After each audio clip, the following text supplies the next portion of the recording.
Hey guys, my name is Paige Griffin from P. Griffin Photography. Did you just get a new camera? Do you want to learn more about it? I'm here to help. When I started out, I had a point and shoot camera and I would go and take walks around the farm I grew up on just to get used to my camera. My lenses never came off my first camera and I was ecstatic when I found out a big girl camera had these options. I was only 13 when I got my camera and I had to beg my dad for one. He had said while going to get it from some guy up Craigslist, "You better use this camera." So let's just say I think I used that camera. So now enough about me. Let's start talking about some important things that you want to know about shooting with your camera. First rule is to always shoot in manual. This is what will separate you from the other photographers.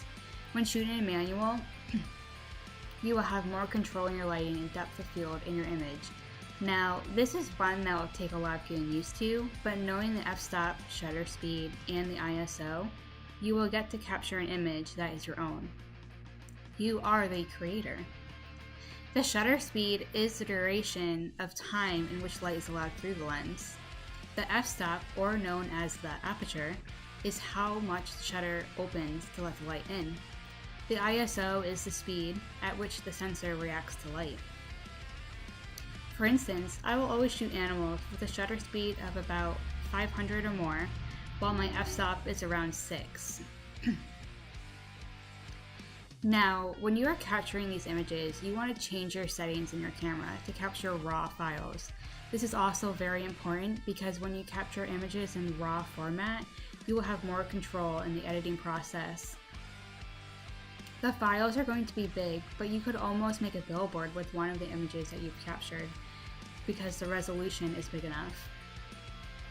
Now, lastly that I would like to talk about is white balance. This, my friends, is something that's tricky to get used to, but practice makes perfect. For instance, if you are shooting a family or kids, you want their skin tones to look normal as well as natural. You can try to do this in camera or in post-production using something like Lightroom or Photoshop, or even a gray card, but we'll talk about that maybe the next one. These 3 important points will help you tremendously, so what I hope you all will get from this is to be in control of your camera. Don't shoot in auto mode, play around with your camera settings and learn the settings. Once you learn the settings and get more familiar with it, you will not be disappointed, I promise. So, thank you guys for listening to my quick little podcast, and I hope to be doing another one in the future.